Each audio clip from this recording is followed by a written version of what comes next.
Welcome to the 2026 series of Psychoanalytic Conversations. I'm Pani Madubela, an Executive Director of the Institute for Rediscovering Psychoanalysis. The intention of this series of webinars is to stimulate thoughtful discussions of topics that are of significant human interest, yet topics that are often not engaged by psychoanalytic organizations, whose focus is exclusively that of clinical theory and practice. If you have ideas for future topics that the Institute might address, please contact us at our email address, info@rediscoveringpsychoanalysis.org. We hope you enjoy and feel educational benefit from this webinar. Thank you. Thank you so much. Welcome everybody. Welcome to our lovely audience this evening. Thank you for joining us in this conversation that I think is a really important one, because when we think about political polarization, we so as humans want to trivialize it, I think, to something that just should be put down to a differing of opinions. And instead, what we're finding is the polarization has resulted in such extremes and having to contend with such extremities, in actual fact, that we need to be having these conversations and examining a lot more and in depth. And leading that conversation today is going to be our lovely panel, which is Ruxa Imad, who is a psychoanalytic psychotherapist based in Johannesburg in South Africa. She works in private practice and is a senior psychologist at Charlotte Matseke Johannesburg Academic Hospital, where she provides psychotherapy to psychiatric inpatients and outpatients. She's also actively involved in the teaching and supervision of intern community service psychologists. Her clinical and scholarly interests include psychoanalytic theory, institutional dynamics, and the psychological underpinnings of social and political polarization. Thank you so much. Then we are honored to have Dr. Clinton van der Walt, who is a psychoanalyst in Johannesburg in private practice also. He has published internationally on violence, psychopathology, the South African Truth and Reconciliation Commission, and Lacanian psychoanalysis. He has worked as a researcher and clinician on numerous developmental projects in the SADC region in the areas of HIV, public health, development and reconciliation, violence prevention, youth development, and education. Clinton is also a musician, singer-songwriter, and music producer. His latest project is called Feldfire. Then we have Barnaby Barrett, who is also a Johannesburg-based psychoanalyst and author of the award-winning trilogy, What is Psychoanalysis? Radical Psychoanalysis and Beyond Psychotherapy, all published by Routledge, along with the new editions of the books on the philosophy of psychoanalysis that he published in 1984 and 1993. His next book, Free Association, A Contemporary Introduction, will be released by Routledge later this year. And then you have me. I'm Delia Hamnet. I'm an educational psychologist and psychoanalytic psychotherapist in private practice in Johannesburg. Alongside clinical work, I conduct psychoeducational and neuropsychological assessments for the Relaxant Fund, where I work with people from diverse socioeconomic circumstances.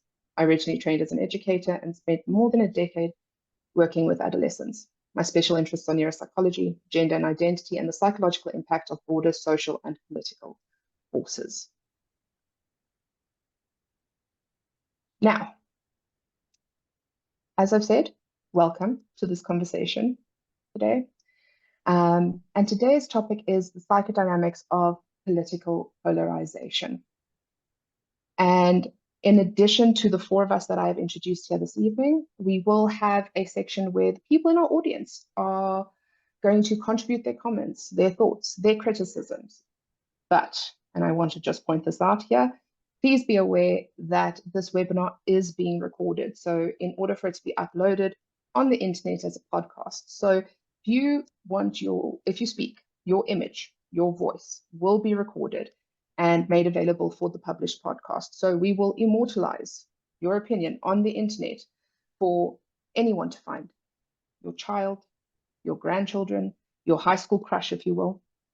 So please be aware of that before you when you make that comment, and possibly later might want to withdraw it. I'm not sure. That is it for me for now, and I'm really looking forward to hearing from Ruxa, if you will. Thank you, Delia. And the history of global politics has been one of perennial crises. This has certainly been true over the past century, where we have witnessed an interesting correlation. The greater the terrifying prospect of unmanageable crises, the greater the degree of polarization between individuals and groups. Over the past year, the crises of the world have felt insurmountable, and polarization, along with the concomitant cessation of dialogue, has felt palpable. What has been striking for me is that this hasn't only been visible in global politics, but has also been felt within my own South African psychoanalytic community. For this discussion, rather than focusing on the specific political content of contemporary humanitarian crises, we would like to use the space to think psychoanalytically about the process of polarization itself. What happens to individuals and groups when experiences feel overwhelming or terrifying? And how may polarization function as a psychic response or symptom under such conditions? Our intention is not to offer answers, but to open up a shared space for thinking about how dialogue collapses and hopefully how it may be restored. I recognize within myself a historical tendency toward what I might call pathological neutrality, a rigid adherence to, and perhaps even distortion of Freud's notion of the blank slate and the stance of analytic neutrality. Perhaps this stems from a willful decontextualization of the political climate in which Freud was struggling to ensure the longevity and survival of psychoanalysis. Horst Eberhard Richter, in his 1996 paper entitled Psychoanalysis and Politics, suggests that Freud, faced with the political dangers of his time, may have hoped that an apolitical, intrapsychically focused, and ostensibly neutral psychoanalysis would appear less threatening to the rising tide of fascism, and thus stand a chance of enduring. Not only did Freud embody the stance in the service of preserving psychoanalysis, he also enacted a troubling degree of denial regarding the Nazi threat to his own safety. His infamous remark, "The Nazis, I'm not afraid of them, help me rather to combat my true enemy, religion, the Roman Catholic Church," speaks to this. As history shows, without the tenacious interventions of Marie Bonaparte, who orchestrated his stealthy departure to England, Freud's denial may well have preserved psychoanalysis, but left him in grave danger. This brings up a nostalgic reminder of my own seemingly apolitical upbringing. My parents, fourth-generation Muslim Indian South Africans, never spoke of their experiences living under the apartheid regime. Yet I wonder whether their childhood fears, though unrepresented, may have been inevitably conveyed through their parental guidance on how to lead a conflict-free life. That is, to embrace the quietism of faith and the virtue of academic success. This is perhaps why I was drawn to Freud's seemingly neutral psychoanalysis, the science of the psyche. Psychoanalytic thinking spaces in particular have often felt like a refuge, a neutral ground, an intellectual retreat to the inner workings of psychic life, the stuff on the inside, that didn't emphasize the knowing or the naming of the processes safely stored on the outside. While this retreat into neutrality once felt safe, and just as with Freud's intentions for psychoanalysis and my parents' intentions for me, did indeed keep me safe for many years, I have come to see how it carries the fallacy that our inner lives and our outer politics are separable. Last year, the World Health Organization's World Mental Health Day theme, Mental Health in Humanitarian Emergencies, seemed like a globally applicable acknowledgement that the outside had irrevocably breached the inside. The boundaries of the psychic retreat from outer politics had collapsed, unavoidably shaping the inner functioning of each and every person in the world. It was on the weekend of the first screening of J.A. Kadar's Outside of Freud in South Africa that I realized just how close to home politics had become. It was in our group, our psychoanalytic community, insidiously creating divides that were pronounced loudly and discernibly in who chose to attend the screenings and who chose to boycott them. This divide became starkly apparent when friends, colleagues, and a mentor were called racist, fascist, and threatened with violence by angry protesters on opening night. It brought up questions, but also fears about how we see each other and how capriciously we are able to cast out, other, label, and denigrate. As Judith Butler reminds us in her paper, Violence, Mourning, and Politics, we are not only constituted by our relations, but also easily dispossessed by them. In all of this, I felt a familiar discomfort return. One I had first encountered after September 11, 2001. A momentary loss of my own multiplicity, replaced by a stark awareness of my Islamic affiliations and what that might evoke in the minds of others. Was I being viewed with mistrust, as though I too might harbor ill feelings toward fellow members of the psychoanalytic community? Did my presence at the screening create a discomfort in others, or perhaps even a quiet sense of relief that a Muslim was present at something created by someone from Israel? In that moment, I felt strangely single-faceted, reduced and polarized into one side of a profoundly complex reality. That was when I felt the strong desire to ground myself in psychoanalytic thinking, my go-to when I feel helpless before the seemingly meaningless, polarizing chaos of the world. It's a temporary retreat for me to ground myself before returning to a reality that can sometimes feel unbearable and intractable.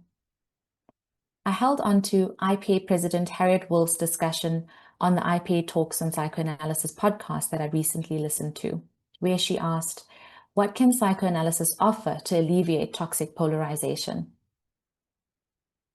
This became the question I returned to as I tried to make sense of what was unfolding, now that it felt like we were unavoidably facing the political storm head-on.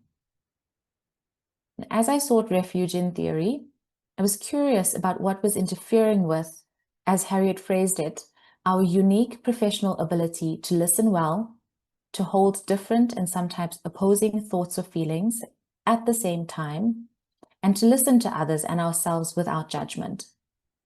In other words, what was dislocating our psychoanalytic thinking into polarized thinking? South African psychoanalytic psychotherapist Yvette Esprit, in her paper, The Problem of Thinking in Black and White, Race in the South African Clinical Dyad, describes so poignantly how a thinking-thwarting enactment can occur when the racialized subjectivity of a psychotherapist and her patient intertwine. Was this what was happening to us? Were our political and cultural subjectivities interlocking, ambushing our capacity to think and to hold onto multiplicity? I do not have the answers to these questions, and nor do I presume to advocate for any particular way to navigate them. Rather, my hope is to contextualize the position in which we find ourselves, insofar as my own subjectivities will allow, and to invite other minds to think alongside me. In doing so, perhaps we can begin together to find our way back from polarized thinking to a psychoanalytic way of thinking. Barnaby, I'll hand over to you. Wuxa came to me with this idea that there was polarization within the psychoanalytic community and that it was distressing. And we should have a discussion of what actually the internal psychodynamics of polarization. We should have a sophisticated discussion because we're psychoanalysts, although polarization actually, when you think about it, is an inherently unsophisticated momentum of belief and action within the individual. So our intent here is to foment serious investigation and discussion of the processes by which individuals contribute to polarization on the political and sociocultural level. but sticking with the individual processes. So there were two reasons that I enthusiastically wanted to do this. First, polarization is a recurrent socio-political phenomenon about which there is actually very little understanding on the level of the individual psychodynamics.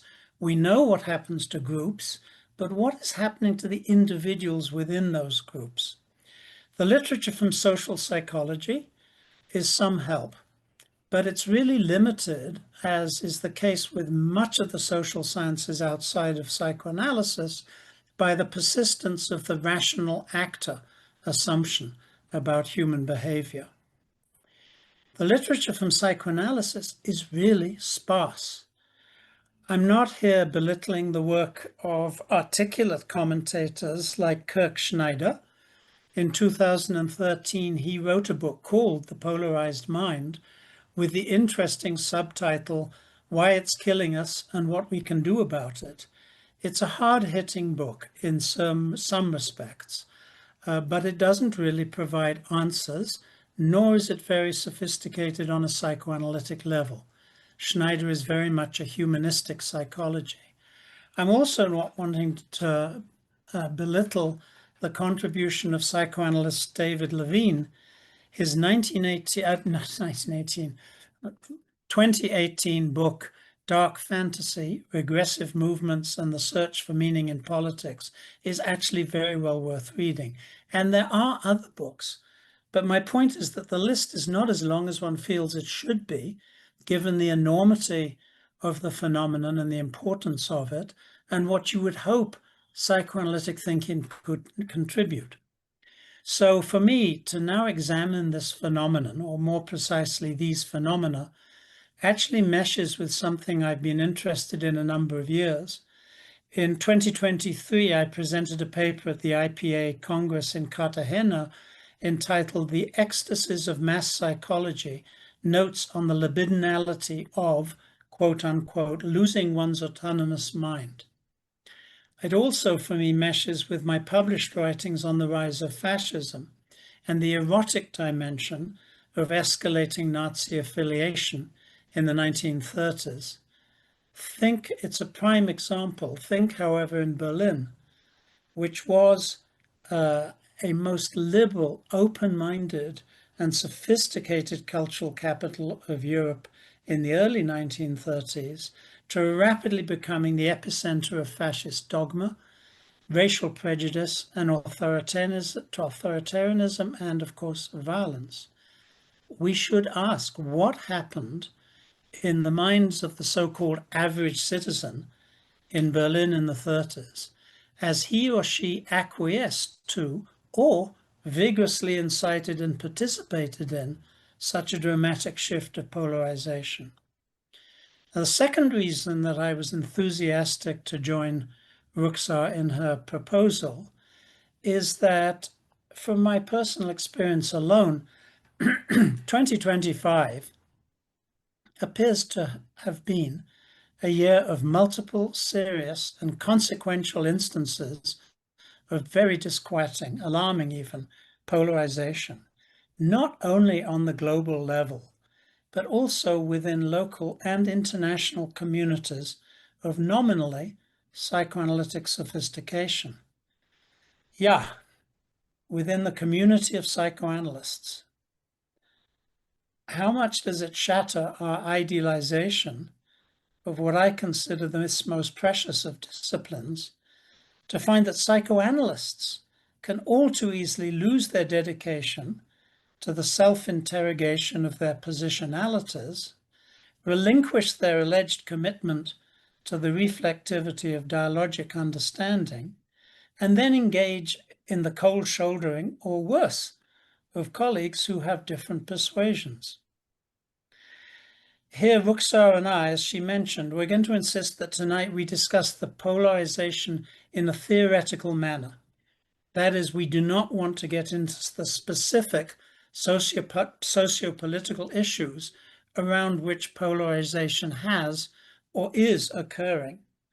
Rather, we want to get into a sober, calm, cleanly reflective examination of what occurs within the psyche of individuals when their position on external affairs, their take, if you will, moves to an extreme within what was previously the spectrum of publicly held opinions. Although actually, in passing, we may note that on the macro level, when polarization occurs sociologically, the center of such a spectrum actually often seems to evaporate as if it no longer viably exists for individual allegiance. That might be a very important side note. Now, I'm suggesting now that we define polarization as having three entwined components. And hopefully, this definition will lead us to a better understanding, or the beginnings of an understanding, of the psychodynamic process that are at stake. I'm going to list the components, but there's no implication here that this list is any sort of linear or identifiable sequence of processes. Obviously, the first component is the way the individual's beliefs are refashioned and rearticulated in a less moderate, less qualified, and consequently a less open-minded manner than they had been previously. Dogma and intolerance comes to reign within the individual.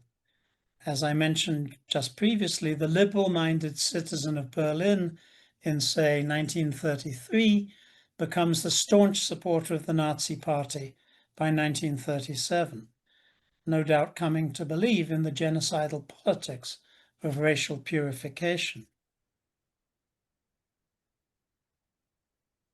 The global contemporary aspects of the same process is what Alexander Reed Ross described very well in a 2017 book called Against the Fascist Creep.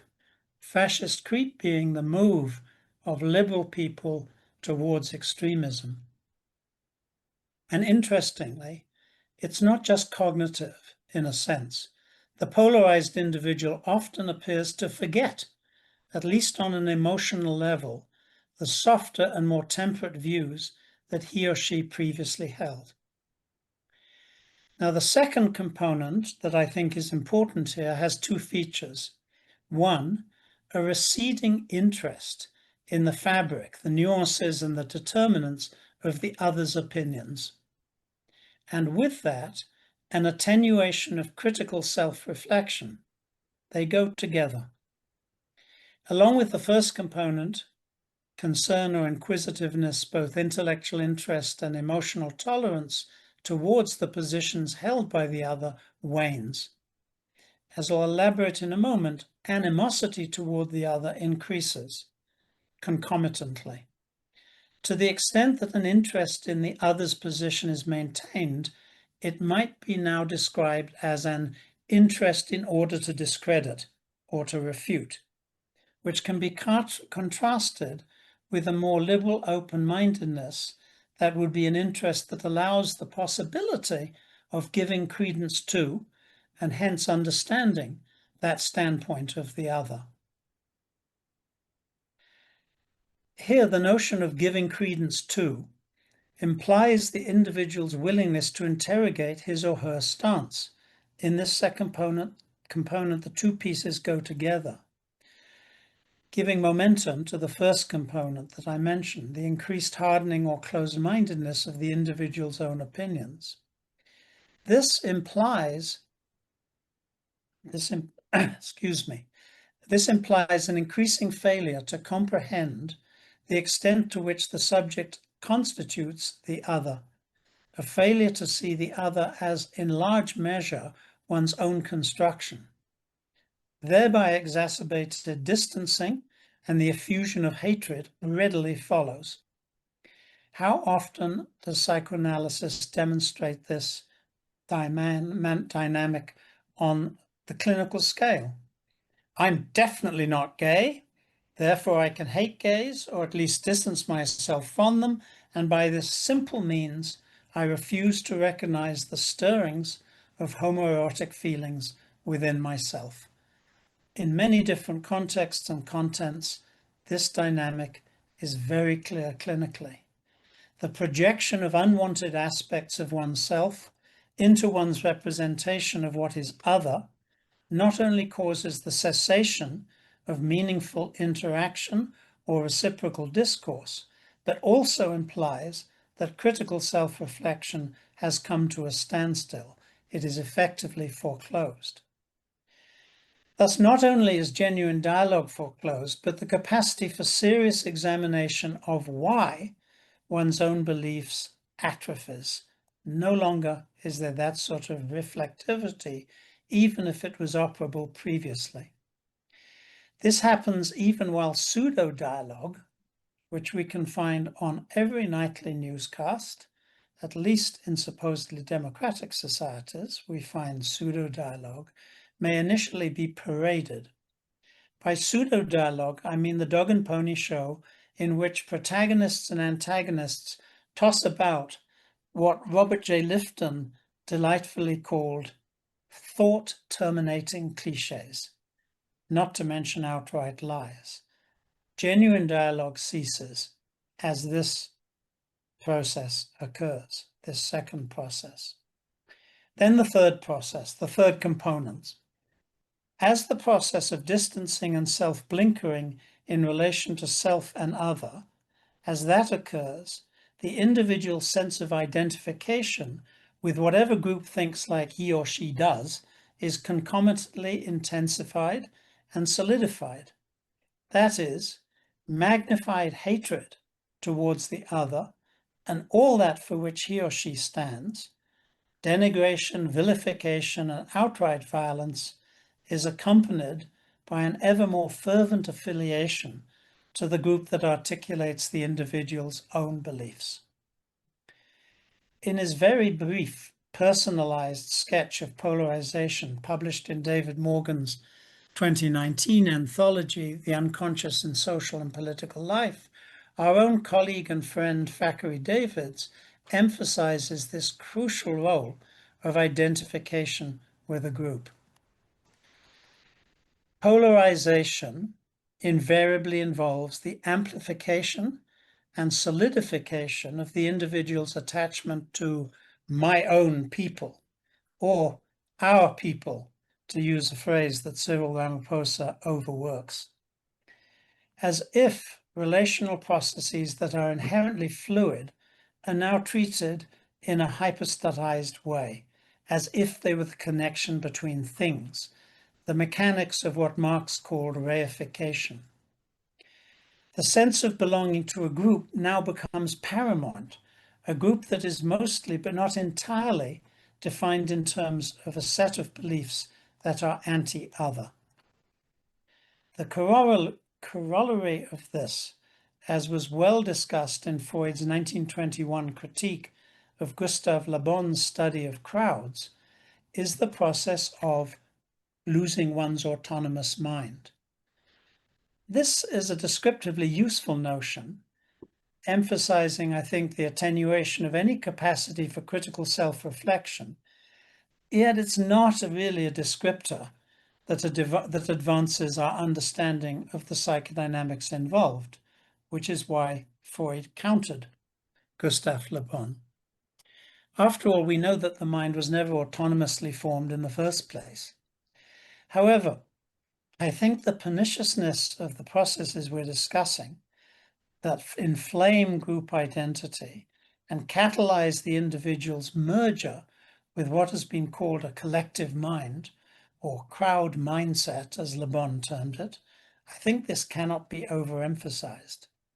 With polarization, individual identity is increasingly defined in terms of its fit within the identity of the group.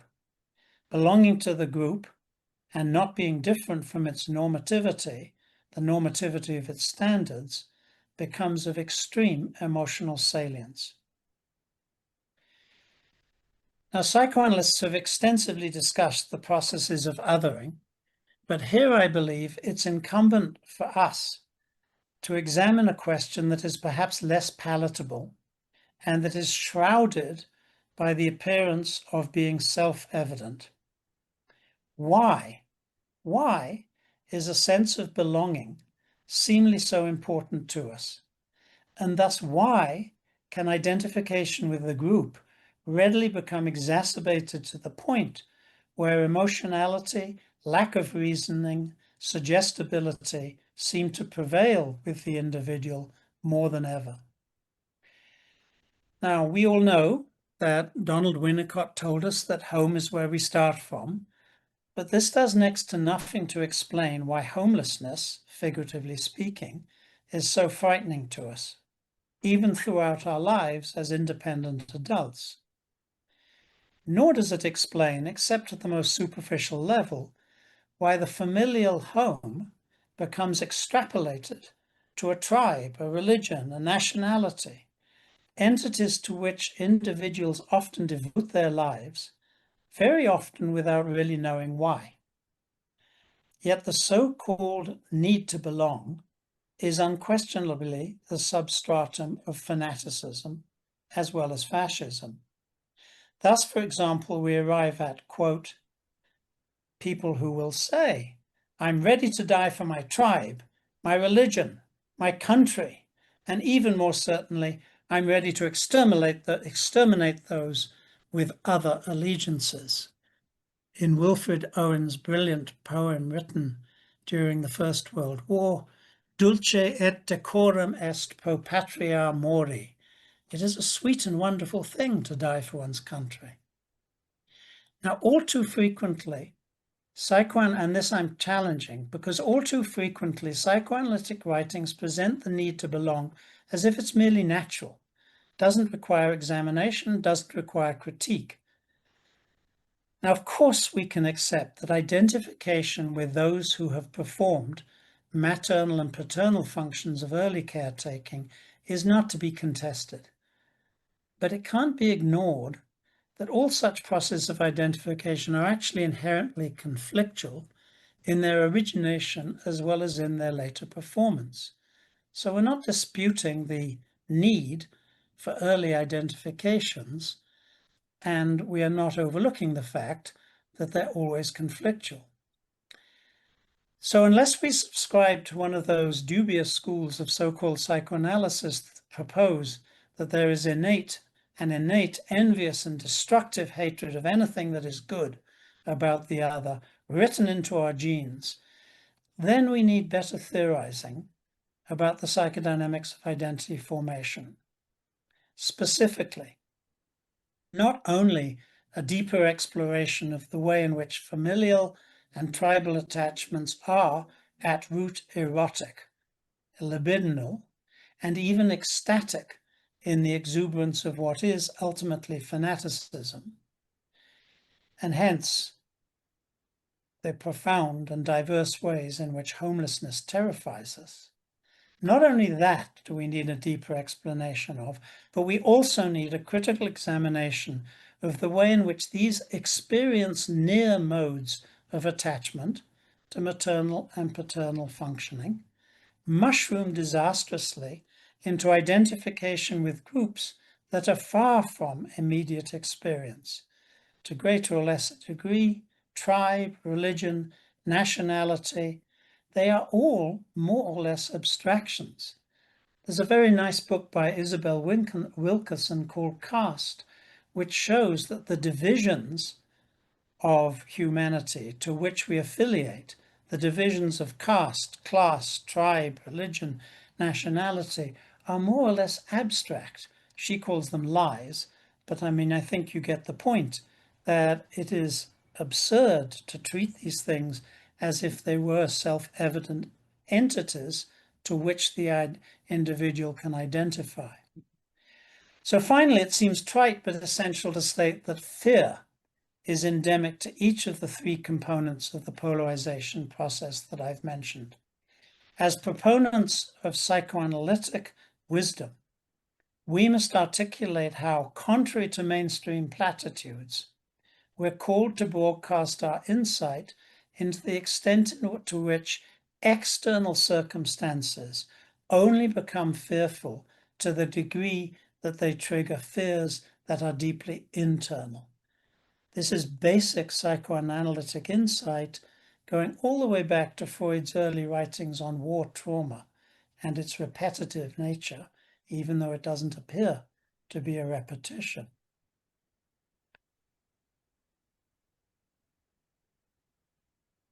External circumstances only become fearful to the degree that they trigger fears that are deeply internal.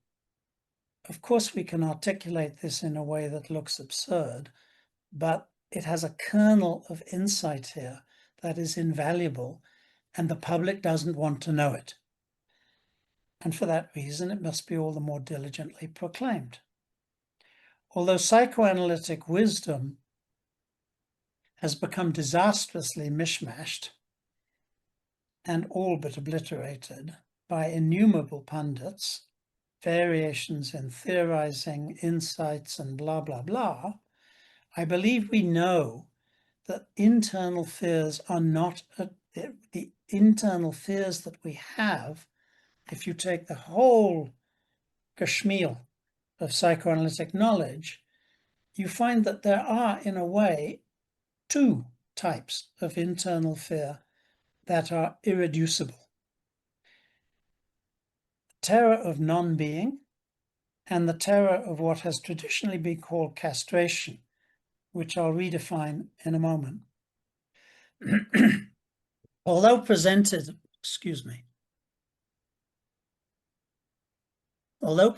in the context of a very interesting thesis on Afro-pessimism, Calvin Warren's 2019 book, Ontological Terror, Blackness, Nihilism, and Emancipation, provides us with a very interesting and helpful notion, the notion of ontological terror. How we are haunted and terrified of a metaphysical nothing, to which I would add, unconsciously and incessantly throughout our lives, not merely on a conscious level, which is the level that mostly Calvin Warren discusses it. Here we can elaborate not only on more or less conscious fears of annihilation, we can elaborate on the terror of the Lacanian real, and we can elaborate on the way in which my death is thinkable, only to the extent that it is, as Freud wrote in 1926, fundamentally unthinkable. We can also elaborate the momentum of death in every moment of life itself. This is, I think, the significance of the notion of deathfulness, Todestrieb, that adheres to the creativity of life drive, Lebenstrieb, that Freud discussed in that much, much misunderstood text of 1920, the Beyond the Pleasure Principle.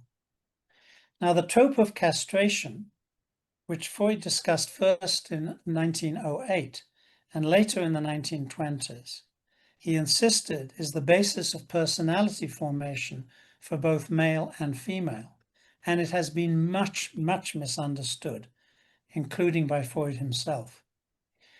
Aside from the clinical fact that many little boys and girls do indeed often harbor literal fantasies that the prominent binary must have been concocted by means of drastic mutilation, fantasies that generate all sorts of conflictual characterological formations. Yeah, that's often true on a descriptive clinical level.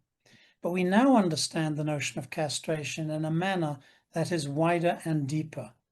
Figuratively, castration refers to the loss of, or threat to, the illusion of our efficacy or authority in relation to the incessant efflorescence of desire.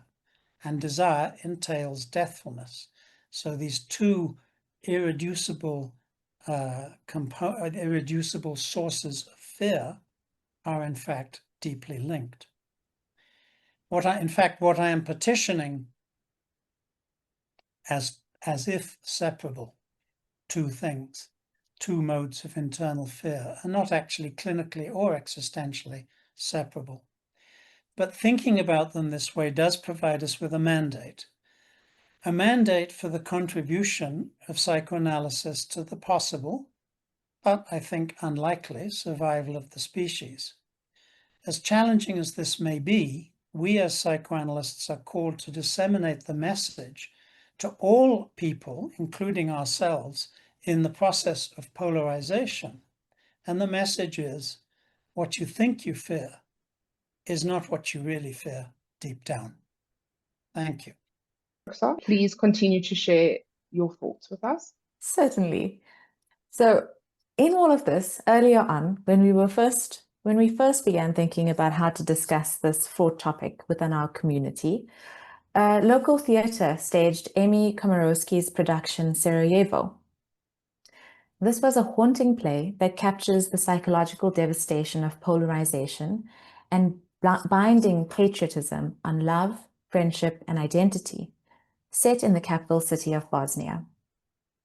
After the play, the audience was invited to a psychoanalytic discussion on the themes of the play, and I watched and listened with curiosity, eager to learn how people engaged with these painful but really important themes, only to find that they didn't. The silence in that room struck me, not a silence of ignorance, but of trepidation, a fear perhaps of being seen taking a position. Similarly, in planning for today's discussion, Barnaby proposed that we have local voices join us. Yet as we brainstormed, our own tentativeness about who would be willing to engage openly with this topic became curiously pronounced. These moments were striking demonstrations of just how silencing it can feel to speak of psychopolitics and polarization in our country.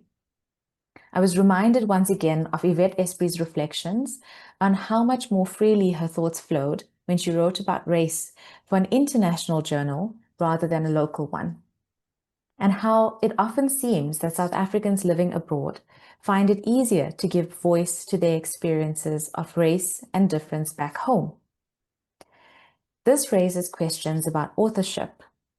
Who is afforded the right to speak on certain histories or current events, and whose voice is rendered suspect or illegitimate?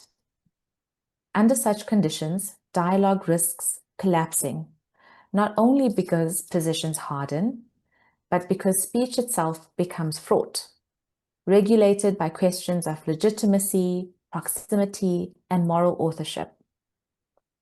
When speaking begins to feel dangerous, silence may emerge, not simply as an absence of voice, but as a position in its own right.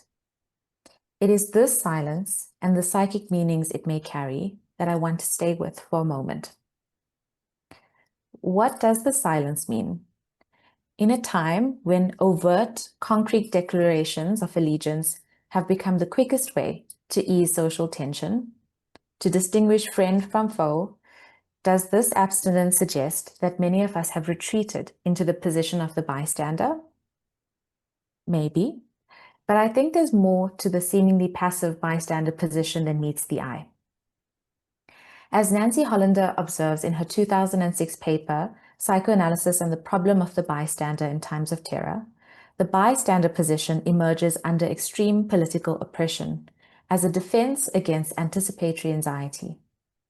Primitive defenses including denial, disavowal, identification, and dissociation may be mobilized in an effort to avoid being thrust into the persecuted position. While such defenses may serve a vital protective function for the individual psyche, it does so at a significant cost that is twofold. Not only does this position give rise to what Arno Gruen calls the insanity of normality, where prevailing structures of power and privilege are left largely unchallenged, it also anesthetizes the bystander to painful realities and to their own influence to effect change on seemingly steadfast regimes. This understanding of bystanding as both adaptive and numbing is taken further in the work of Mary Watkins and Helene Schulman in their paper From Bystanding Toward Engaged Witness.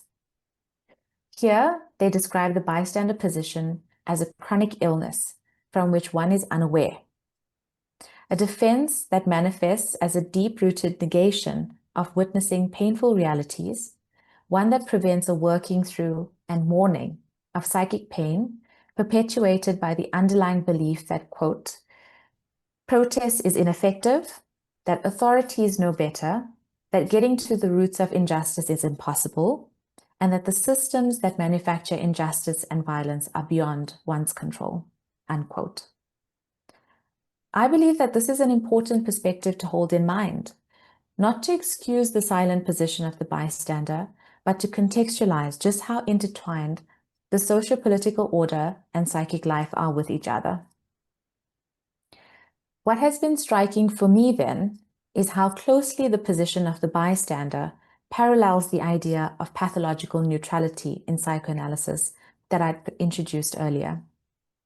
Just as bystanding may function as a defense against the loss, danger, and the moral complexity of political reality, so too has psychoanalysis at times relied on processes of abstraction separate from the socio-political conditions that undoubtedly influence psychic life to defend against annihilatory or discrediting experiences. In both instances, a turning away from parts of reality may offer a pseudo sense of neutrality or safety, but at the cost of foreclosing emotional engagement with the grief, complicity, guilt, and pain. What is lost in both experiences is the possibility of mourning. In mourning, we engage in a delicate ebb and flow between the negative hallucinations of being with our loved one and then a return to the painful reality of their absence. And we do this also in our sessions with our patients. We engage in a similar dance. We listen with suspended attention. We drift into reverie of what might be for ourselves and for our patients, and then we return to reality as it is. This process, which I have come to term reflective mourning, is how I attempt, often imperfectly, to embody the stance of psychoanalytic neutrality in the room. And I have found myself wondering if perhaps this is the kind of thinking or mourning that might offer another way of sitting with the discomfort of psychopolitics in a polarized world. Julia Kristeva reminds us that the abject, which is the unwanted, repudiated parts of ourselves that we wish to split off and project into the other, is not only out there, like we would want it to be, but continues to live within us. It refuses to be exorcised and lingers like a scary specter on the threshold between the inside and the outside. Kristeva speaks about the annihilatory anxiety and terror that comes with acknowledging the abject as being part of ourselves, and how we work so hard to try to distinguish ourselves as being separate from those persecuted others. In a position of reflective mourning, much of our work would involve coming to terms with what she calls the inescapable boomerang of our projections, and coming to terms with the unattainability of our ego ideals. Thich Nhat Hanh captures this beautifully, though sorrowfully, in his poem, Please Call Me by My True Names. And it goes, I am the frog swimming happily in the clear water of a pond. I am the grass snake that silently feeds itself on the frog. I am the child in Uganda, all skin and bones, my legs as thin as bamboo sticks. And I am the arms merchant selling deadly weapons to Uganda. I am the 12-year-old girl, refugee on a small boat who throws herself into the ocean after being raped by a sea pirate. And I am the pirate, my heart not yet capable of seeing and loving. The words in this poem so effortlessly and innocuously put us in touch with both our cherished ideals and our capacity for sadism, hate, and aggression. It unmasks the fantasy that we can be one and negate the other. In doing so, it evokes a particular kind of mourning, a mourning for the idealized versions of ourselves and of our group identities, whether that be rooted in religion, nationalism, race, ethnicity, or even our political affiliations. This process, painful and frightening as it may be, opens a small generative space with the potential for intrapsychic and interpsychic curiosity and collaboration. And this brings me to my intentions for today. My wish is that we begin to offer ourselves more spaces like the one this evening, one where our thoughts, our feelings, and our reveries can all come together, can meet, where we may be settled and unsettled, where we might experience the bittersweet work of being changed by one another, not for the sake of consensus or reaching a position of certainty through psychoanalytic grandeur, but toward a way of thinking that can help us bear the tensions, the terrors, and the deepening complexities of what living in a turbulent and polarized world evokes within each and every one of us. Thank you. Thank you so much, Roxar. Thank you, Barnaby, for to both of you for sharing what I think is an incredibly intense and rather, I don't know, central point in our lives at the moment. And right now, I would like to go to Clinton, who's going to lead us in our discussion. Good evening, everybody, and a very big thank you to Barnaby and Ruxar for this paper, which I have enjoyed thoroughly and I think is an important paper. Now, that's not to say that I agree with everything in the paper. And what I want to say is I would like to offer some additions to the paper, some critiques to the paper in a Lacanian key, and that my critique of this paper is in the spirit of joining with what this paper does ethically. I want to stand on the side of this paper, and I hope that I'm going to offer something that that may add to it and its function and purpose. So, first and foremost, I think what this paper does is that it performs. It gives a real-time example of what it aims to achieve, which is a sense of ethical restraint. This paper does in its work the very response, the very kind of reparations that are lost in states of polarization. And as a function of that, or because of that, it is a very valuable piece of work. I particularly enjoyed the fact that there is something very affectively sincere. There's something very emotionally sincere, Ruxar, in your discussion, how you locate yourself, how you bring your own subjectivity in this. And this combination with something that is very clinically and theoretically sophisticated, I think gives us a kind of a dialectic between something of the authentic lived experience and the kind of theoretical parameters with which to think something like that is part of what I really have enjoyed about this paper. The paper also belongs to a kind of a methodological tradition of self-critique and self-reflexivity. And this is quite rare in psychoanalytic writing, the capacity to sort of put yourself under the microscope. I think we tend to be able to put others under the microscope, but to do that as a speaking subject, I think is an important part of what makes this a very compelling and powerful paper. Okay. So I want to just outline some very basic ideas of what I would see as criticisms of this position. And then what I'd like to do is I'd like to offer my contribution to what I think the paper is trying to do, and then let us open it up for discussion. All right, so a lot of what I'm going to say is exactly the kind of political criticisms that abound around psychoanalytic thought. And and this is that actually psychoanalysis doesn't address power asymmetries sufficiently, that there are actual power asymmetries in society, there are ways in which power is localized and expressed that psychoanalysis does not seem to be able to find a way to respond to. I think that there are real elements within the paper that I think give us the capacity to head in that direction. But of course, this would be a general critique of the paper, that it doesn't take into account those broad asymmetries. I know the paper is focusing specifically on internal dynamics.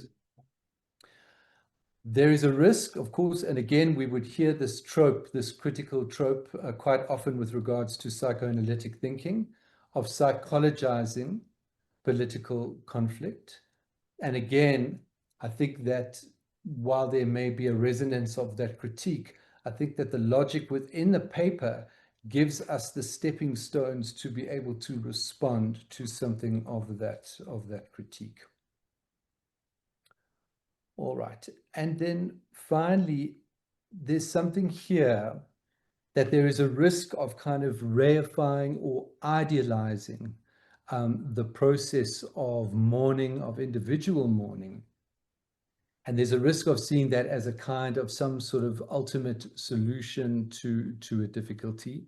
And while I think that there is something incredibly vital about that process, about being able to mourn the loss of many different things, and that this is essential, I guess, to responding to polarization, that we should be very cautious to localize the reparative process in an individual process, potentially in mourning.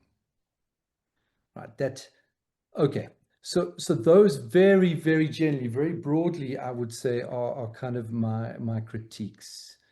Now, Barnaby and Ruxar ask several questions at the end of their discussion, which I think will be a useful parameters with which to kind of respond. Barnaby spoke about the question, he raised the question, which I think is an essential question. What is the need to belong? What is its function? Why is that thing there? He also spoke about fear, and this being the fear of non-being and castration. And Ruxar raised the notion of mourning. And I would sort of ask the question, broader than an individual level, what exactly are we mourning? And I think that these three questions come together, or certainly come together in what I would see as my contributions to this paper. So I'm coming from a very particular place, which is a Lacanian place. And one of the great values, I think, of a Lacanian approach is that it does not see a distinction between macro processes and individual processes.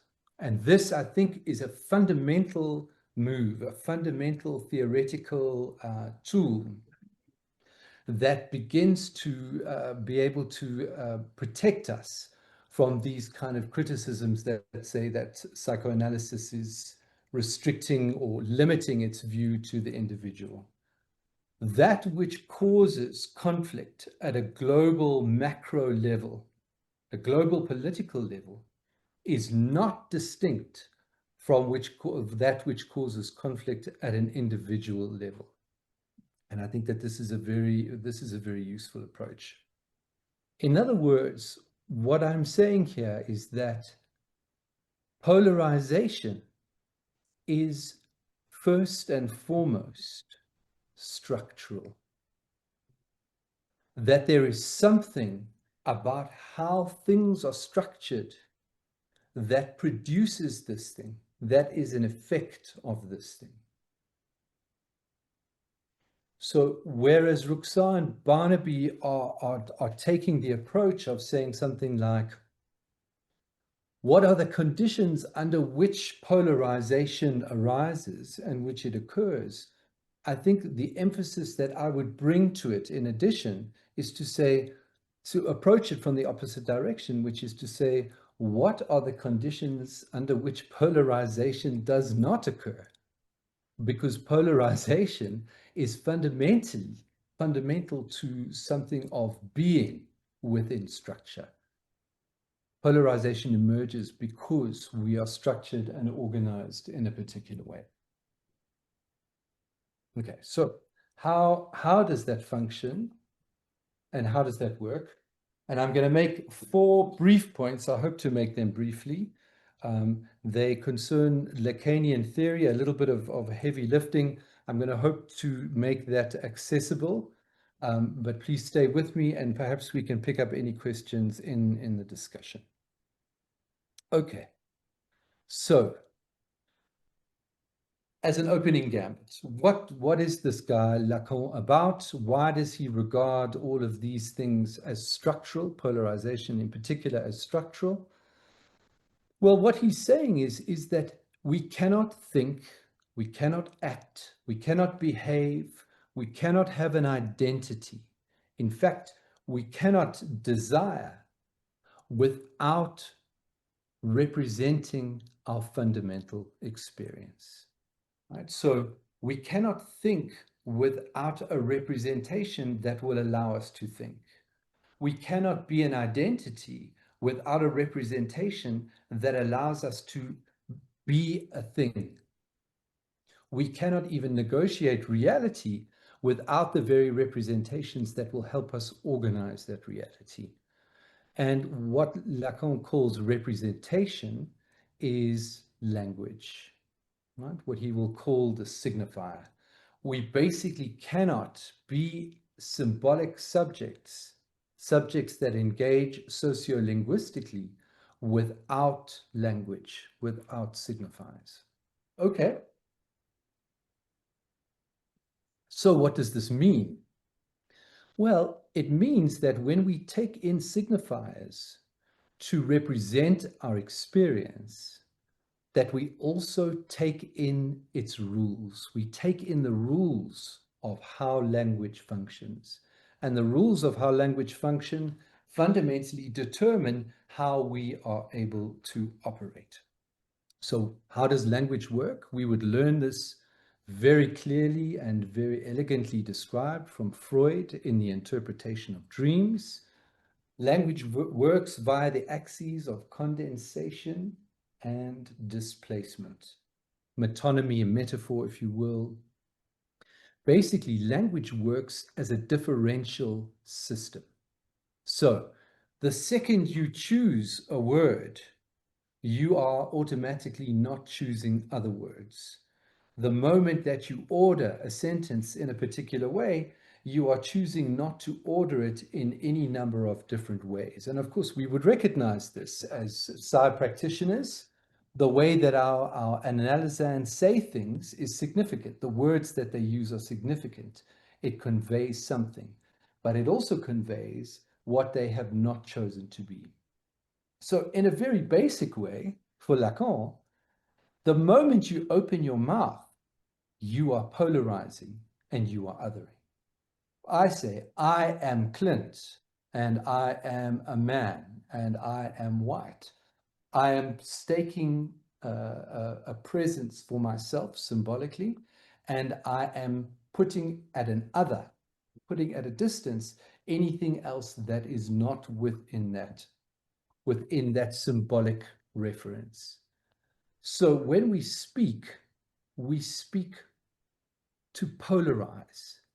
And that this is the point that I wanted to make very particularly. Polarizing is not just a pathological formation that collapses our internal space and that prevents thinking. It is also a highly productive and enjoyable, erotic even, way of affirming identity. Right? And the Lacanians say very interesting things about this kind of idea and racism. Why is polarizing so recalcitrant? Why is racism so recalcitrant? It is because there is something about it that we really enjoy. We like it. It does something for us, right? Like any symptom, it is productive. It consolidates something, and that something is our identity. right? Or part of what it may be is our identity. So we perform polarization in order to secure something about how we identify as socio-linguistic beings. And I'm jumping ahead of my argument a little bit. Why is it that we would need to engage in so much activity, so much vigorous activity to secure our identities and to enjoy our identifications? Well, I think it's because there is something that is happening that is beginning to shake our identities. There is perhaps something happening at a macro symbolic level that is allowing identities to begin to feel not so secure and not so sure. I'll get more into that now. Okay, so step one, language is a differential system, and occupying our space in language produces othering, produces polarization, and that performing our identity, because of that differential logic, is enjoyable. The second point is this. When we become represented in language, when a signifier stands in for our experience, we lose something, right? Something of our experience gets lost, and it becomes this mischievous, problematic, disruptive force, a psychic force that Lacan calls jouissance.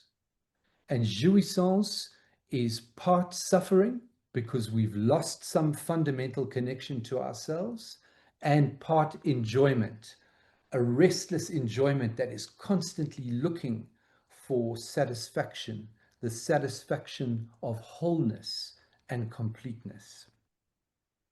So this disturbing state of being, when we are represented in language, there's something that has to be done with it. There's some sort of response that has to happen in order to secure what is ultimately a very unstable situation. Three things could happen. One, there is an entrance of a grand system of meaning, what Lacan will call the name of the Father, or the third, or the law. Discourse, some organized way of being that serves as a kind of a referee to this displeasure, discomfort, that tells us how we need to manage that thing. The second response that we have as subjects alienated in language is we develop fantasy. And fantasy is a story about how we imagine we could get completeness. And this, I think, is the key point for polarization. Sometimes our fantasies involve projecting our sense of unease, dis-ease, onto another. Those old white guys, right? If those old white guys would just shut the hell up and stop ruining the world and stop talking so much, then, things would be better. We would have a good world, right? Or those damn women, or those damn so-and-sos. These fantasies are ways of consolidating our fundamental alienation and the suffering that is involved. And it creates a story that we imagine will solve our distress, our dis-ease. And here's the kicker, and this is what I was saying earlier. This fantasy is very nice. It is an enjoyable fantasy. Barnaby speaks, I think, incredibly helpfully about a kind of a libidinizing of something, a libidinizing of a group think, of a joining with an identity. I think that fantasy and how it shores up a certain kind of symptomatic pleasure is doing some similar work to that concept. We enjoy this story because of what it offers us to our fundamental distress. Okay. The third point. So once we are in this fantasy, and if we don't have a good enough referee, a good enough name of the Father, a good enough law that is able to construct and hold and manage all of these distresses, then the risk is that that fantasy starts to become performed. It starts to become acted out. The polarization starts to take effect. And its function, of course, which is productive in part, like all symptoms, its function is to secure something of the, try and contain or hold something of that distress, and also to preserve a kind of a pleasure. In other words, it stabilizes meaning and identity.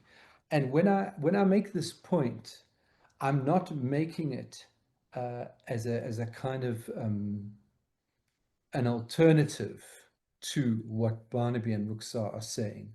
What I'm suggesting is that it functions as a kind of a component of what they are describing.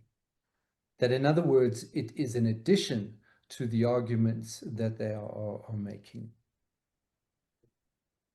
Okay. Right, those are the 4 points that I wanted to make, and I wanted to add to this.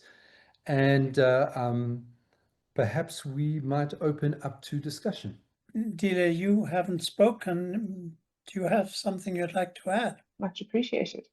It was actually quite interesting because when Clint was talking about the language, and how how language is a differential system, it actually made me think of moral foundations theory, which basically states that if one person kind of prioritizes the concept of care and harm, and another might prioritize something along the lines of authority and sanctity, then they're not just disagreeing in terms of these systems, but they're actually disagreeing because of this concept of speaking different languages, which then translates into a lack of morals. And I think what we then often see in terms of polarization is this constant conflict in terms of language, where you might say something or somebody might latch onto a word, and that word choice then highlights the other person as being in some way, shape, or form lacking in morals, whatever the predominant moral might be at that point in time.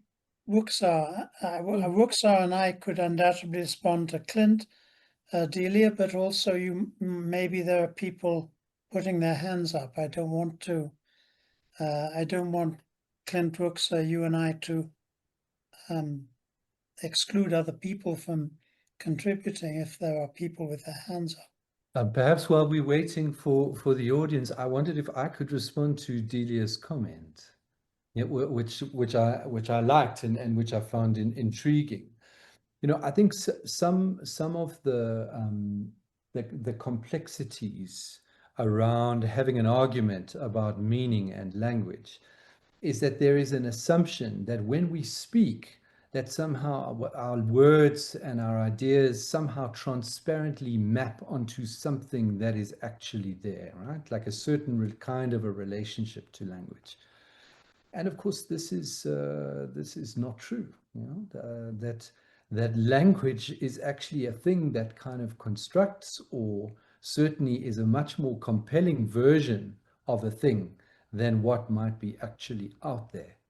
And acknowledging that is an incredibly painful thing to do, because we realize that we are so profoundly limited, you know, that actually nobody has a kind of a global access on truth and what words and ideas mean. And I think that often when people are arguing concepts, I think that they're trying to reassure themselves that their language is true, rather than being open to the idea that actually, you know, these things are certainly not as certain as we think they are. Or as certain as we need to think that they are. Yeah, absolutely. Or as certain as we need to think they are. I think one of the important things that was really highlighted here today in this discussion is very much, I think in a lot of discourse, we want to have this idea that somehow politics is separate from identity. And in order to fully engage with this topic or with any kind of politics, really, we have to accept and we have to acknowledge the fact that, first of all, everything is political. And second of all, politics are part of identity. And often when we engage with literature on polarization or effective polarization, for example, there wants to be this idea that somehow accepting politics as part of identity contributes to polarization, which it does. But and it's my belief that the notion and idea that politics is somehow separate from identity also contributes to polarization and is, in some cases, possibly more harmful. I have got no hands from the audiences yet, but Ruxa, anything from you? Oh, we have someone before I go. Mildred. So, and I thank you all for the conversation, and yeah, I think opening up the conversation for us. I think Ruxa spoke about the dangers of dialogue, and potentially also why me trying to share my thoughts. I recognize that this is actually the point of today's talk, that we allow ourselves to share and share wherever we stand, whichever whatever's in our minds. I think it's such a powerful. I don't have a question. I think more for me is a comment. I think what I'm holding from today's conversation is the link between power, control, and fear, and that's for me the grounding parts of polarization. Ruxa shared a lot around her experience and sharing the whole conversation on the bystander. And when Barnaby spoke about the castration, the fear of castration, and I have in my notes the loss of threat of authority.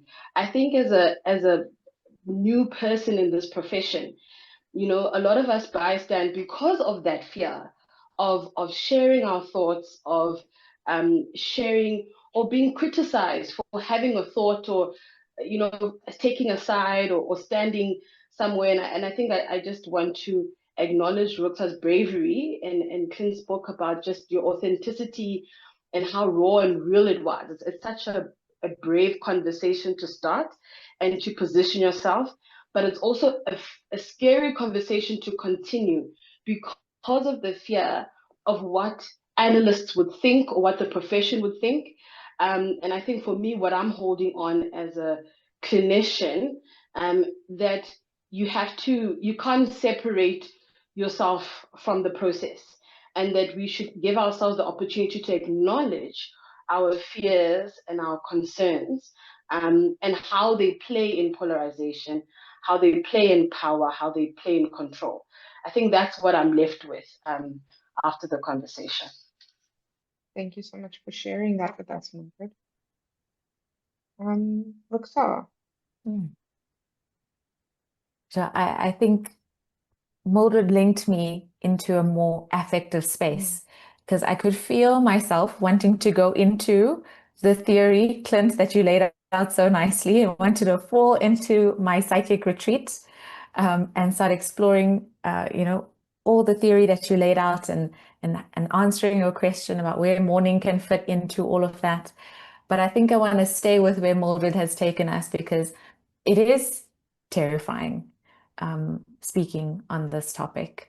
And there's so much, and I think when I was writing as well, there's so much of yourself that gets revealed in speaking about your thoughts about polarization. So for example, for me, I'm going to touch on the theory without diving into it fully, but just in terms of my pathological neutrality and thinking of how I came into the world and what language I was exposed to growing up. And I think I'm just reflecting on having a moment of realizing, hey, other people have different ways of speaking about these things, and how my community thinks about what the other thinks, and having to sort of critically reflect on what the narratives are that you grow up with.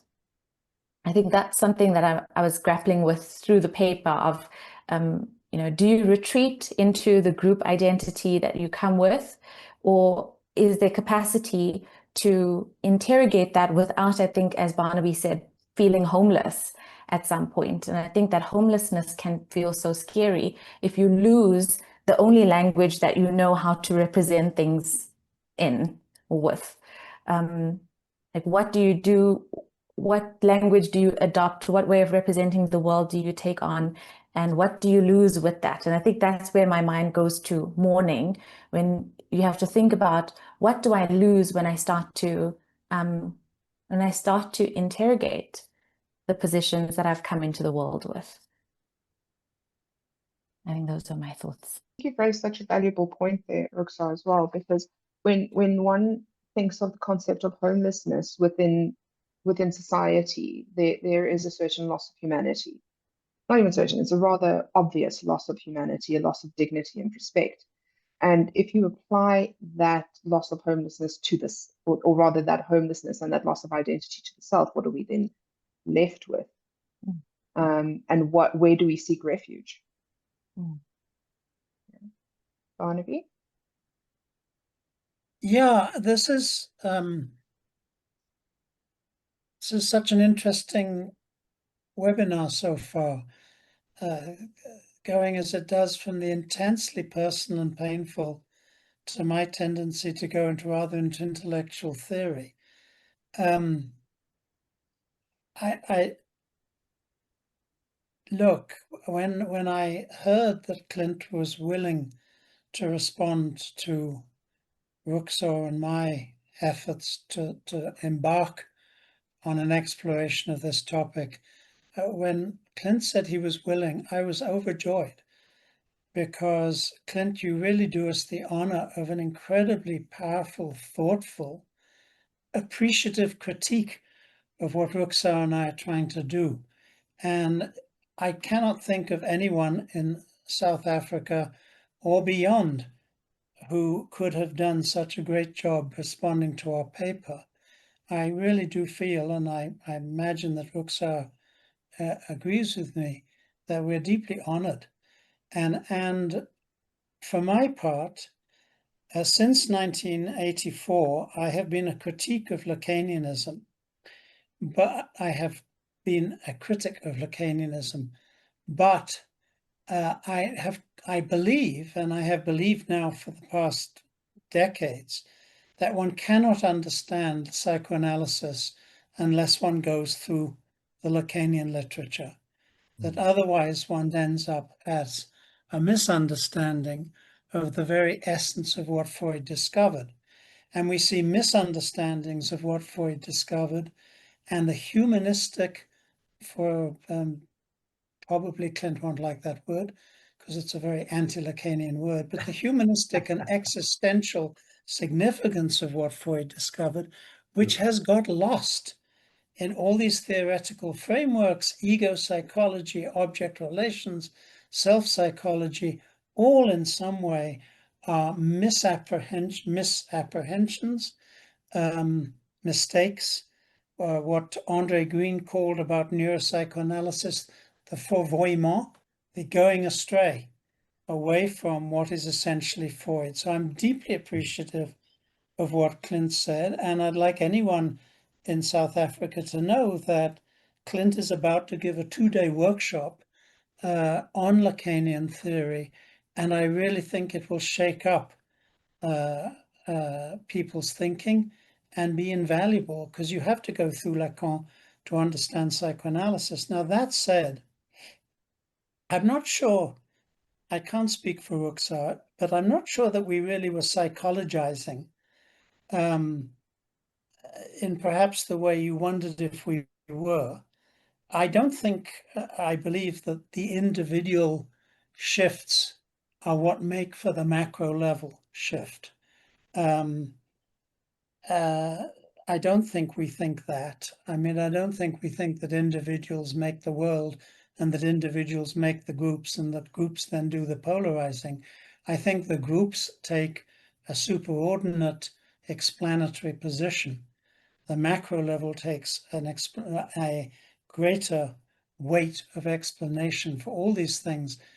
But then, Clint, it bothers me that you say that the macro and the individual, there's no distinction, because it leaves us rather helpless as to what we're to do to think about individual experience, to think about Ruxa and my distress at what's happened in this concretely, in this psychoanalytic community in South Africa, where there is an attenuation of self-reflection, self-critique, a polarizing, an othering, and so forth.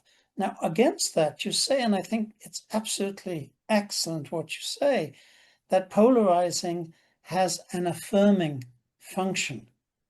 The trouble is then, how do we stop it? I mean, not how do we stop it exactly, but where does it stop? Or let me put it another way, what then can we do?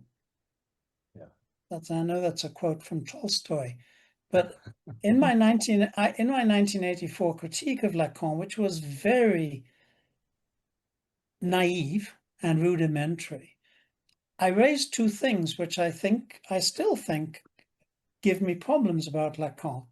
The macro symbolic level takes priority. Yeah, I got it. The individual is formed and moved and fueled by the macro level. But that leaves us a little, and I really want your help here, Clint, leaves us a little then, well, what on an individual level can one do? The way I phrased it in 1984 was, Lacan leaves no room for praxis. And I think that's important because I at least desperately want to feel that I have some mode of praxis that's going to have some efficacy somewhere. Otherwise, I don't know what the flip I'm doing. There's that, and then the other side of this is you said, and you said it beautifully, that there's something going on right now. There's something going on the macro level that's getting shaken up and things are changing on the macro symbolic level.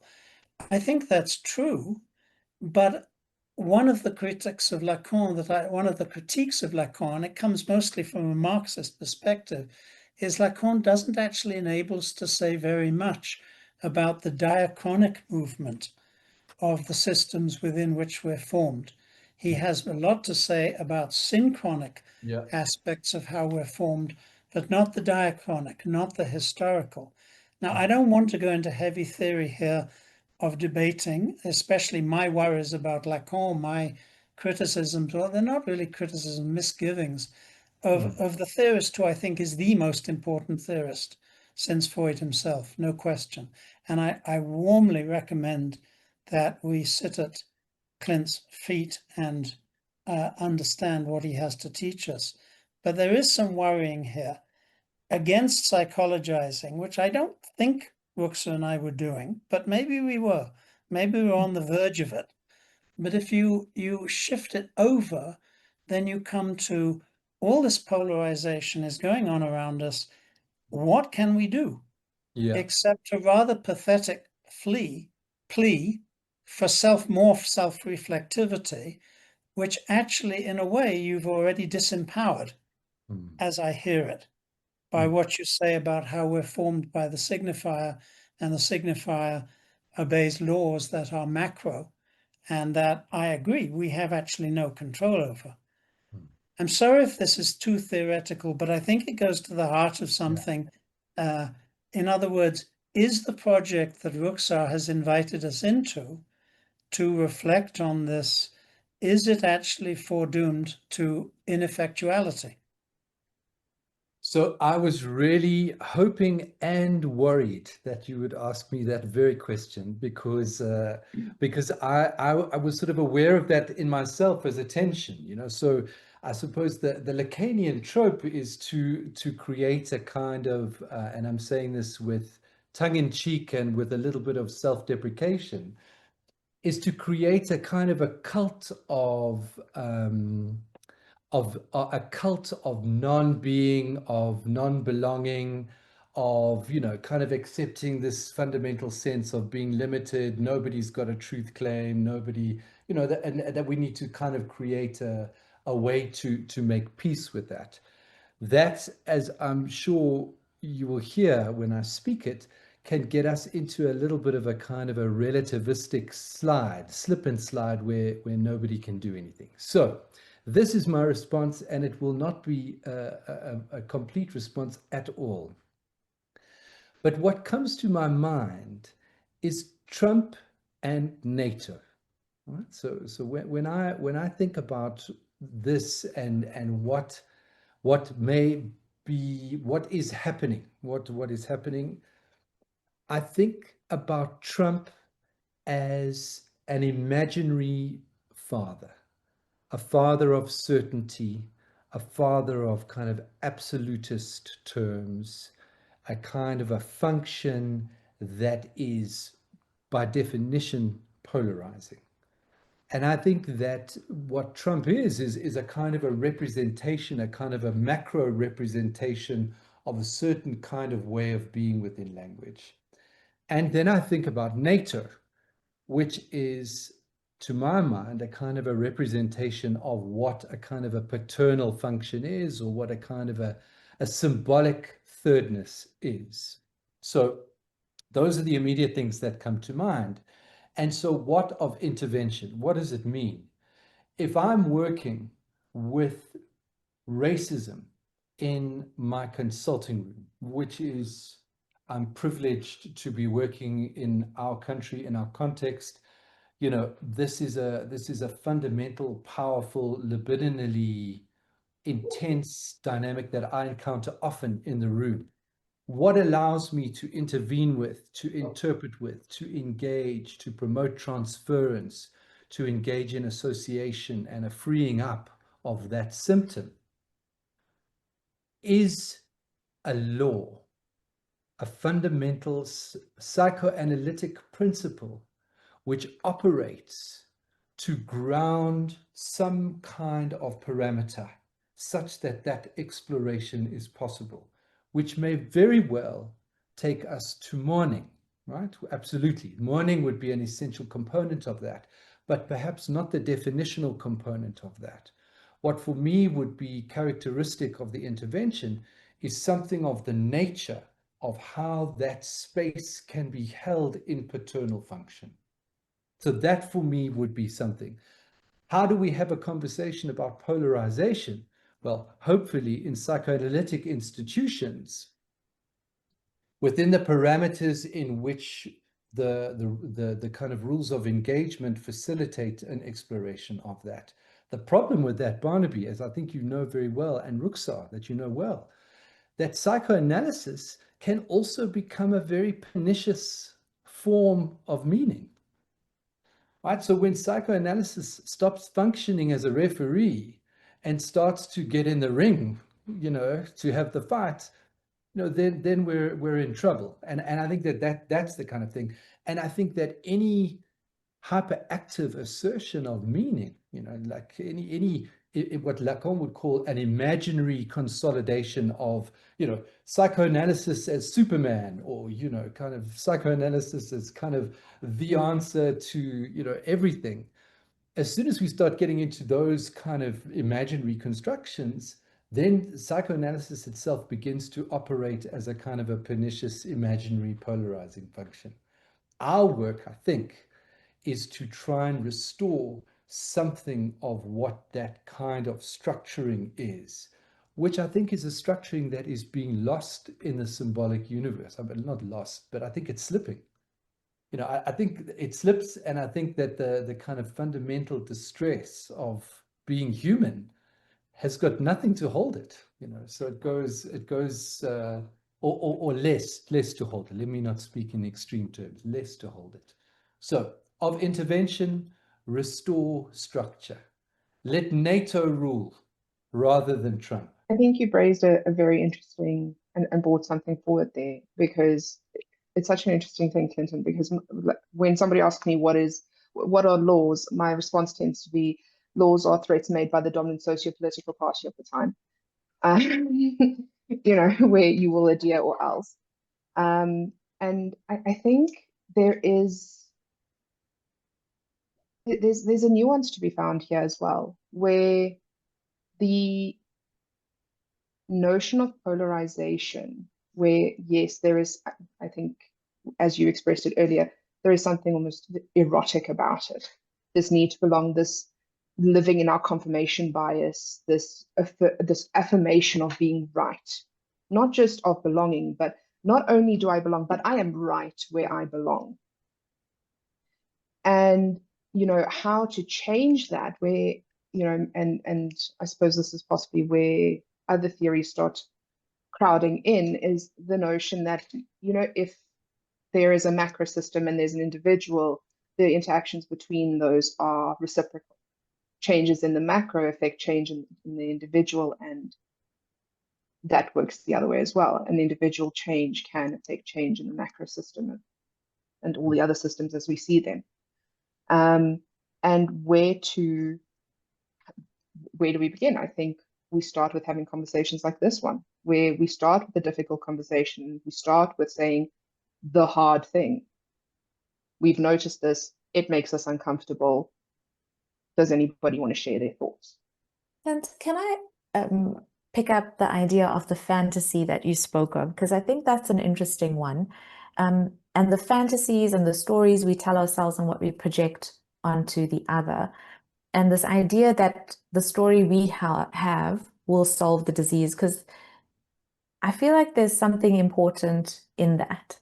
And without, as you say, psychologizing, how do we start asking ourselves, what are the stories that we're telling ourselves as psychoanalysts, psychoanalytic psychotherapists, so that we can see sort of where the aggression lies in that and what we're trying to get rid of, and put in the other people who are supposed to be our friends and our colleagues, and how do we work with the fantasies that we're all sitting with? I think that's what you pointed out, that is part of a developmental process, in my words. I'm not too sure what the Lacanian words are, but these fantasies that we have, it seems like in a world where there's the Trumps who are sort of demolishing the rules and the structures a little bit.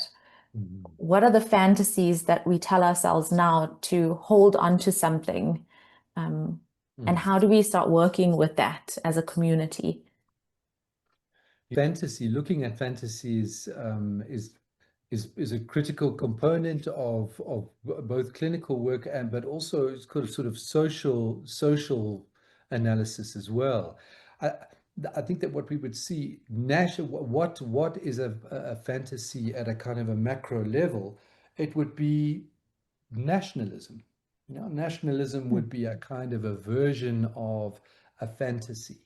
A very good example of this, and I'll connect it back to what you were asking now, is the notion of the Rainbow Nation, which was a very important kind of idea, a functional fantasy whose function was to kind of to hold up a belief, a certain kind of belief about a country that fundamentally was in its structure, in its essence, unchanged.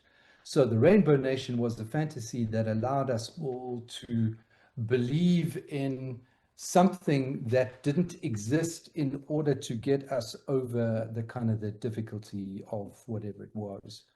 And what is the function of that fantasy? Well, the function of that fantasy, like any symptom that we would work with in a clinical setting, or like a dream that we would work with in a clinical setting, it contains the lie that covers the truth. It contains the elements that, if we do our diligent work with and we follow the chains of ideas and meanings and signifiers, will take us to that which has been excluded from that picture.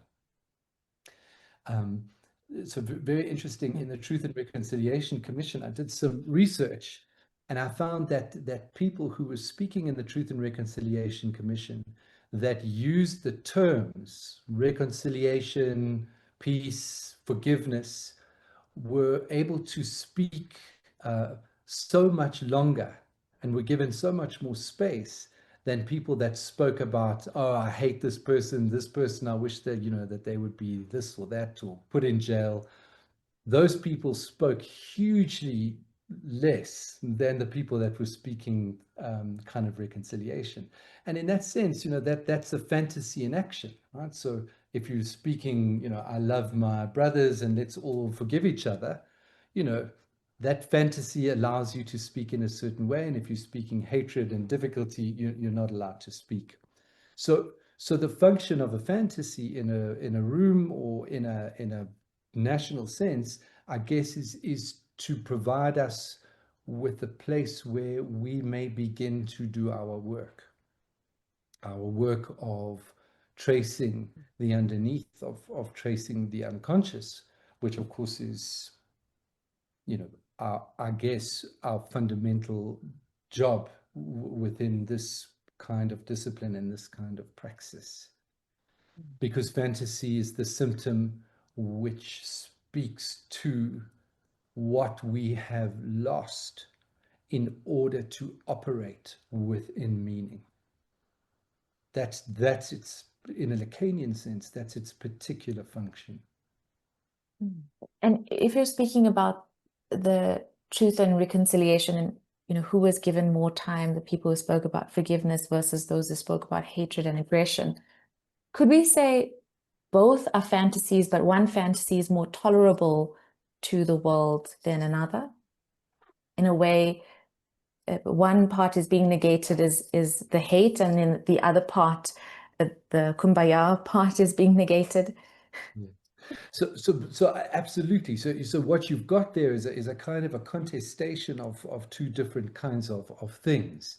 And there we would look to the structure of it. So what is the structure of the Truth and Reconciliation Commission? The kind of the master signifier of that, the master discourse of that, is Desmond Tutu, this particular figure who organizes this particular institution in a particular way. So who's the referee in that context? It's that particular kind of meaning, and therefore that particular fantasy. That is the dominant discourse, the master discourse in that space. And so what is rendered unconscious or other or seen as polarized is that which is the underneath to that discourse. If we were in a different setting, a bar in a rough neighborhood, perhaps, there would perhaps be a different kind of master signifier or discourse that would be functioning there. And then other kinds of things would be other kinds of things, depending on what the nature of the symbolic constitution of a particular space is. And this is why psychoanalysis in what I believe is what it may offer us is so powerful, because psychoanalysis is a suspension of something, suspension of kind of these, as much as we can, of these symbolic coordinates that allow us to see exactly what sorts of symbolic things, what sorts of master ideas somebody is bringing into the space, which requires, incredible discipline to do that, because it's not how we identify and it's not how we relate, and yet therein lies its power.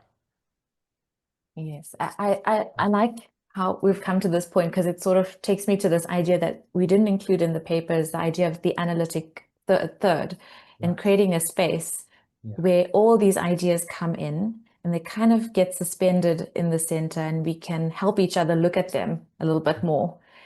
And maybe that's what the function of these evenings are, to think about what are the master signifiers, who are the leaders of the discourse, which discourses are we getting caught up in.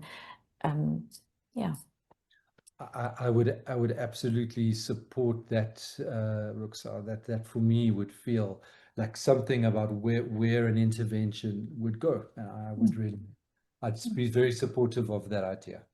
Yeah. Thank you so much. Mildred? Thanks. I just have a quick question to Clinton, specifically around, because you use the word intervention a lot. And I wanted to find out, would there be a difference in terms of this paper with regards to intervention for a patient versus intervention for us as psychoanalysts or psychoanalytic therapists. Because I think, the more you talk, I'm hearing it more from the patient's perspective. And what I gauged from listening was more from us, our perspective. And I guess I was curious, does the target for the article or the writing or this discussion matter when you speak about intervention? Wow, yeah. I think that for me, I think that is a very helpful, very useful question, because what it means is, and if I could use outside of Freud as an example, Mildred, are you aware of that screening, that film screening? Yes, I am. Okay. Yes, I am. So like, for example, if we think about, so what is intervention? I think that what we are compelled to do is to think about that very consciously, I guess. So as I understand, my colleagues had some, pretty bruising encounters with protesters, and that there were lots of kind of feelings and grumbles and difficulties around that. And I wonder, like, so if we were to think about what does it mean to take intervention symbolically seriously, what would that have meant for outside of Freud? What would that have meant? That we would have said something like, okay, listen, hey, there are these grumblings over here. If we are going to honor our psychoanalytic coordinates, if we're going to honor something about what it means to try and engage with this thing, what are the rules of engagement, and how do we invite that kind of a discussion within that space? But that's, I think I speak for myself, I'm so much better at organizing that in my consulting room, because I know the rules of that thing. I've had the discipline of that. I've had my own analysis. I've had the privilege of learning that stuff and feeling into that stuff. But my God, what does it mean in a public space? I'm really not so good at that, and I'm not so good at thinking about that, which, to your point, is perhaps something that we would need to consider more. Like, what does it mean to facilitate something like this, not only in a consulting room, but in a film screening or something like that? That we need to make that process conscious, because habitually we are much more able to do that, as a consequence of our training in a very particular setting. I'm aware that we're almost out of time. And Delia, I think you and Ruxar should have the last word. But I would just like to say something which I don't know whether you'd agree with exactly or not, Clint. And maybe this is for further discussion another time. But Mildred, you talk about intervention, and I think that goes to the heart of what we've circling around in different ways tonight. Like, what interventions are possible, and on what level and how? Especially since, and Clint, you phrased it so well, we operate in a world of fantasies that both secure distress and preserve pleasure. And that therein lies something that is essential, I think, for us when thinking about any sort of political or personal change that we might wish to engage. One thing it seems to me to take away for me from this evening is, I think Ruxar and I, in a way, make a humanistic sort of plea for dialogue to counter polarization. And I think, Clint, what you so adroitly point out is that there's actually a limit to that. And in fact, more than a limit. It's a way in which one must not avoid the macro-systemic forces that actually take priority over our formation and our identities. But one thing you said that I loved was about power asymmetries. And one of the power asymmetries that we all as clinicians operate in daily is our work with our patients. And I think that one of the most important things that we can do today is to try to deconstruct or subvert the power asymmetries that exist in the clinic, in the therapeutic context, not to mention the horrendous power asymmetries that are endemic in institutional psychoanalytic training. And Clint, you will know that I'm echoing Lacan's 1964 plea for a psycho which wasn't exactly successful, but the plea for an anti-authoritarianism type of clinical practice that nonetheless observes the rule of law, but does not pretend that the analyst or the psychotherapist is an authority, let alone an epistemological authority of one who knows. Delia, I should hand back to you. I think Ruxa and Delia should have the last words. Actually, I am sitting here and reflecting on the aspects of things where when we engage with polarization and talking about, what is it? What are the interventions? What does it look like? And I do think that the first thing we come to is asking ourselves why. When we stop and when we are engaging in discourse, or when we are engaging with people and we find that we are having a response to something, why are we having that response? So why am I having this response? But also, what am I seeing? What am I activating in this other person that is making them have their response to me?